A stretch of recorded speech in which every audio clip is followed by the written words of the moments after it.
Hello friends, welcome to Komal's kitchen. आज हम बनाएंगे वनीला आइसक्रीम। बच्चे हो या बड़े, सभी आइसक्रीम खाना पसंद करते हैं। इसे बनाना भी आसान है और ये बहुत ही कम इंग्रेडिएंट्स में बनकर तैयार हो जाती है। तो चलिए वनीला आइसक्रीम बनाना शुरू करते हैं। वनीला आइसक्रीम बनाने के लिए मैंने लिया है 250 ml फुल क्रीम दूध आप फुल क्रीम में यूज़ करें आइसक्रीम बनाने के लिए। अमूल फ्रेश क्रीम मैंने ली है 250 ml, ये आपको मार्केट में आसानी से मिल जाएगी। वनीला एसेंस मैं यूज़ कर रही हूँ 1 छोटा चम्मच। चीनी हम लेंगे आधा कप और कॉर्नफ्लावर 1 छोटा चम्मच। सबसे पहले हम कॉर्नफ्लावर में थोड़ा सा दूध डालेंगे और इसको मिक्स कर लेंगे अच्छे से। इसमें लम्स नहीं रहने चाहिए, तो अच्छे से मिक्स कर लें इसको। तो देखिए कॉर्नफ्लावर और दूध अच्छे से मिक्स हो गया है। अब हम इसको साइड में रख देंगे और दूध को उबाल लेंगे। तो बर्तन में दूध डाल देंगे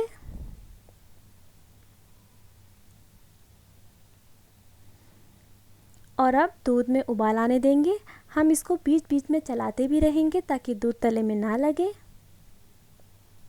देखिए दूध में उबाल आ गया है, इसको एक बार चला देंगे और अब हम इसमें चीनी ऐड कर लेंगे। मिक्स कर लेंगे चीनी को और हमने जो ये कॉर्नफ्लोर और दूध का मिक्सचर बनाया था इसको भी दूध में डाल देंगे। और अब हम गैस को लो फ्लेम पर कर देंगे और हमें दूध को लगातार चलाते रहना है। दूध तले में लगना नहीं चाहिए। हमें बस इसको 3 से 4 मिनट के लिए ही पकाना है, क्योंकि हमें दूध थोड़ा सा गाढ़ा करना है। कॉर्नफ्लोर डालने से दूध बहुत जल्दी गाढ़ा हो जाता है। 4 मिनट हो गए हैं और देखिए दूध भी गाढ़ा हो गया है। अब हम गैस को ऑफ़ कर देंगे और दूध को पूरी तरह से ठंडा होने देंगे। ये दूध पूरी तरह ठंडा हो गया है। अब हम एक बाउल लेंगे। बाउल को मैंने पहले से ही 1 घंटे के लिए फ्रीज़र में रख दिया था, तो बाउल भी एकदम ठंडा है। तो इसमें अब हम फ्रेश क्रीम को डालेंगे। तो क्रीम भी ठंडी है और क्रीम को अभी मैंने फ्रिज से निकाला है, तो सारी ठंडी क्रीम को बाउल में डाल देंगे। अब हम एक इलेक्ट्रिक हैंड मिक्सर से क्रीम को व्हिप करेंगे। अगर आपके पास ये इलेक्ट्रिक हैंड मिक्सर नहीं है तो आप ये हैंड विस्कर का भी यूज़ कर सकते हैं या इसको मिक्सर के ब्लेंडिंग जार में भी चला सकते हैं। अब हम क्रीम को हाई स्पीड पर 7 से 8 मिनट के लिए व्हिप कर लेंगे। तो ध्यान रहे क्रीम को व्हिप करने के लिए क्रीम एकदम ठंडी होनी चाहिए। अगर क्रीम ठंडी नहीं है तो एक बर्तन में थोड़ी सी आइस क्यूब लीजिए और इस बाउल को उस बर्तन के ऊपर रखिए और फिर क्रीम को व्हिप करिए, तो आपकी क्रीम अच्छे से व्हिप हो जाएगी। तो मैंने ये 7 से 8 मिनट के लिए क्रीम को व्हिप कर लिया है। अब हम इसमें ये दूध डालेंगे जो हमने ठंडा किया था और वनीला एसेंस भी डाल देंगे।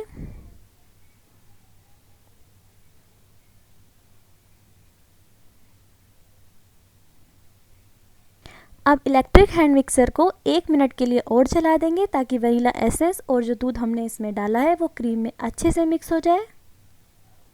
तो देखिए वनीला एसेंस, दूध और क्रीम तीनों चीज़ें अच्छे से मिक्स हो गई हैं। हमारा आइसक्रीम का मिक्सचर रेडी है। तो अब हम इस मिक्सचर को एक एयर टाइट कंटेनर में डाल देंगे।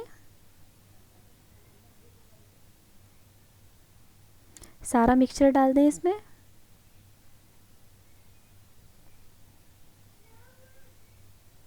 अब मैं इसको क्लीन फिल्म से कवर कर दूंगी। ऐसा करने से इसके ऊपर बर्फ़ जमने के चांसेस है वो कम हो जाते हैं। आप इसकी जगह फॉइल पेपर या बटर पेपर का भी यूज़ कर सकते हैं। बस अब इसका ढक्कन बंद कर देंगे और इसको फ्रीज़र में रख देंगे 10 से 12 घंटे के लिए। 10 से 12 घंटे हो गए, हमारी आइसक्रीम जमकर तैयार हो गई है। अब हम इसके ऊपर से ये क्लीन फिल्म हटाएंगे और आप देख सकते हैं इसका फ़ायदा। देखिए इसके ऊपर बिल्कुल भी आइस नहीं जमी है। अब हम आइसक्रीम को सर्व करेंगे और ये स्कूप की सहायता से आइसक्रीम को निकालेंगे।